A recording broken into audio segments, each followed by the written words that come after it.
नमस्कार दोस्तों। अभी महाकुंभ का मेला चल रहा है। महाकुंभ बहुत बड़ी बात है सनातनियों के लिए। यह 150 साल से ज़्यादा समय के बाद यह आया है। ऐसा सुयोग्य अभी संभव हो पाया है। तो इस वक्त अभी प्रयाग में चल रहा है, जिसे हम इलाहाबाद कहते हैं। वहाँ त्रिवेणी है। इससे अच्छा और क्या शुद्ध हो सकता है। सभी भगवान, सभी नक्षत्रों का संगम है और नदियों के संगम पर अवस्थित इलाहाबाद प्रयाग कहते हैं, जिसे धार्मिक नाम है उसका। वहाँ पर हो रहा है। तो जो जा रहे हैं उन्हें बहुत ही शुभकामना। जो जाकर आ गए उन्हें बधाई। और उन्होंने क्या अनुभव किया वह हमारे कमेंट में ज़रूर शेयर कर सकते हैं। मुझे भी इसका लाभ मिलेगा। हमारे श्रोता और हमारे व्यूवर अगर वहाँ जाते हैं तो समझिए कि मैं चली गई। मेरे लिए जाना थोड़ा स्वास्थ्य कारणों से कठिन है, लेकिन आप सब जाएं, मेरा आशीर्वाद आपके साथ है। तो चलिए कुछ बातें कर लेते हैं महाकुंभ के बारे में। महाकुंभ भारतीय संस्कृति, धर्म और आस्था का अद्भुत संगम है।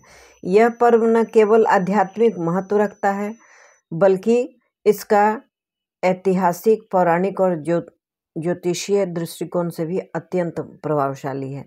महाकुंभ का आयोजन हर 12 वर्षों में 4 पवित्र स्थानों हरिद्वार, प्रयागराज, उज्जैन और नासिक में होता है। इस पर्व का मूल स्रोत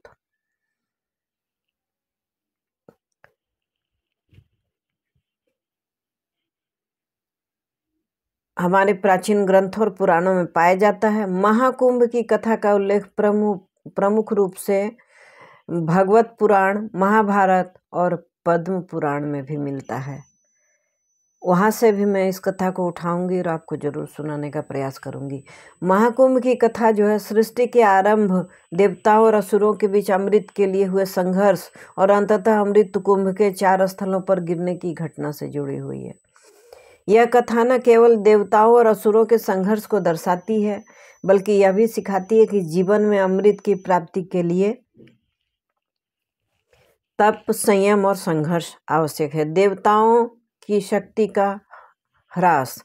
प्राचीन काल में जब सृष्टि का संचालन अपने प्रारंभिक चरण में था, देवताओं और असुरों के बीच निरंतर संघर्ष चलता रहता था। देवताओं का नेतृत्व भगवान इंद्र करते थे, जबकि असुरों का नेतृत्व बलशाली राक्षसों के राजा थे। एक ऐसा समय आया जब देवताओं की शक्ति क्षीण हो गई और असुरों से वह पराजित होने लगे। असुरों की बढ़ती शक्ति और देवताओं की निरंतर हार से देवगण अत्यंत चिंतित हो गए। उन्होंने इस समस्या का समाधान जानने के लिए भगवान विष्णु की शरण ली। भगवान विष्णु ने देवताओं को सलाह दी कि वे समुद्र मंथन करके अमृत प्राप्त करें, क्योंकि अमृत का सेवन करने से वह अमर और अजेय हो जाएंगे और जो असुर हैं वह उन्हें हानि नहीं पहुंचा पाएंगे। समुद्र मंथन का प्रस्ताव रखा गया। समुद्र मंथन एक कठिन कार्य था, जिसे अकेले देवताओं के लिए पूरा करना संभव नहीं था। इसलिए भगवान विष्णु ने देवताओं को यह सुझाव दिया कि वे असुरों से मित्रता कर लें और मंथन में उनका सहयोग प्राप्त करें। देवताओं ने भगवान विष्णु के निर्देश का पालन किया और असुरों के पास जाकर समुद्र मंथन का प्रस्ताव रखा। असुरों ने जब सुना कि मंथन से अमृत प्राप्त होगा तो वे सहर्ष तैयार हो गए। हालांकि उनके मन में यह योजना थी कि मंथन के बाद वे अमृत को अपने कब्जे में ले लेंगे और देवताओं को पराजित कर देंगे। अपने अपने हिसाब से दोनों ने प्लान किया, सुर ने और असुर ने।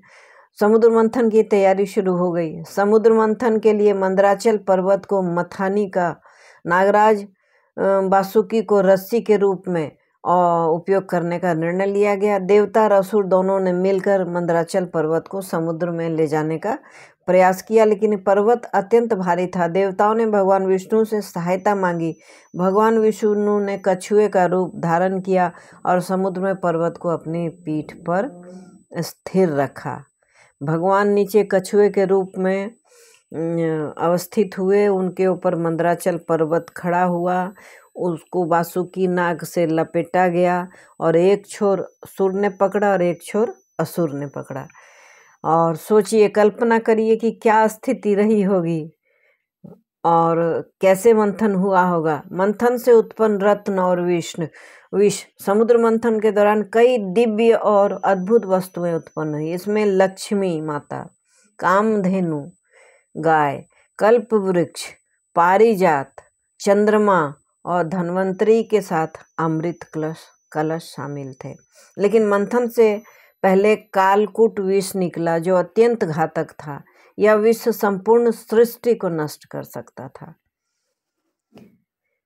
देवताओं ने भगवान शिव से प्रार्थना की कि वे इस विष को ग्रहण करें। शिव ने उनकी प्रार्थना स्वीकार की और विष को अपने कंठ में धारण कर लिया। इस कारण उनका कंठ नीला हो गया और वे नीलकंठ कहलाए। अब सवाल है कि भगवान शिव को क्यों विष दिया धारण करने के लिए? तो कहते हैं कि वह सभी विषैले जीवों के भी स्वामी हैं। वह नाग, बिच्छू, सांप, जो जहरीले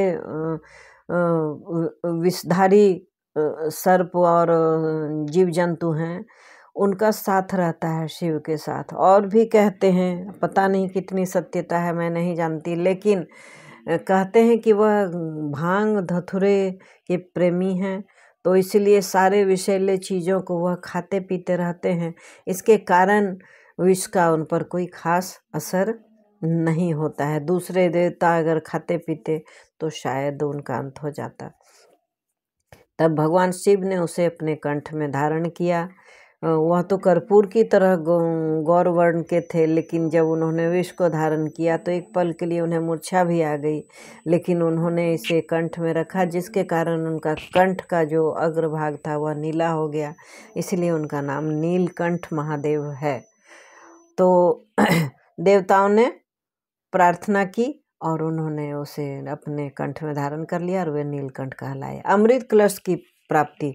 मंथन के अंत में धन्वंतरी ने अमृत कलश को लेकर समुद्र से प्रकट हुए। अमृत को लेकर देवताओं और असुरों के बीच में संघर्ष छिड़ गया। असुर अमृत पर कब्जा करना चाहते थे, जबकि देवता उसे सुरक्षित रखना चाहते थे। अमृत की रक्षा के लिए भगवान विष्णु का मोहिनी रूप। भगवान विष्णु ने असुरों को छलने के लिए मोहिनी रूप धारण किया। मोहिनी ने अपनी सुंदरता और चतुराई से असुरों को मंत्रमुग्ध कर दिया। उसे यह प्रस्ताव रखा कि वह अमृत को समान रूप से बांट देगी। असुर उसकी बातों में आ गए। अमृत का वितरण मोहिनी को सौंप दिया। मोहिनी ने चतुराई से अमृत केवल देवताओं को पिलाया और असुरों को वंचित कर दिया। इस प्रकार देवता अमर हो गए और अजेय हो गए। अमृत की कुछ बूंदों का गिरना। जब अमृत का वितरण हो रहा था, तब राहु नामक एक असुर ने देवताओं का रूप धरकर अमृत पीने का प्रयास किया, लेकिन सूर्य और चंद्रमा ने उसे पहचान लिया और इसकी सूचना भगवान विष्णु को दी। विष्णु ने तुरंत अपने सुदर्शन चक्र से राहु का सिर काट दिया। हालांकि राहु ने अमृत का सेवन कर लिया था, इसलिए उसका सिर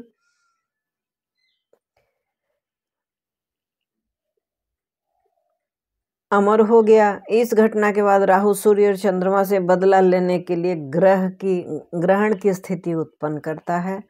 अमृत कलश को लेकर देवता और असुरों के बीच जबरदस्त संघर्ष हुआ। इस संघर्ष के दौरान अमृत की कुछ बूंदें धरती पर 4 स्थानों पर गिरी।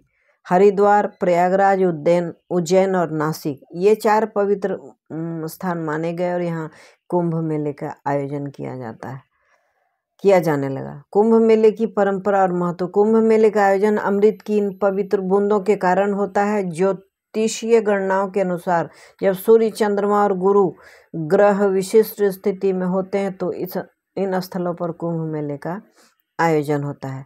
कुंभ मेले 4 प्रकार के होते हैं। पूर्ण कुंभ हरिद्वार और प्रयागराज में हर 12 वर्ष में होता है। अर्ध कुंभ हरिद्वार और प्रयागराज में हर 6 वर्ष में होता है।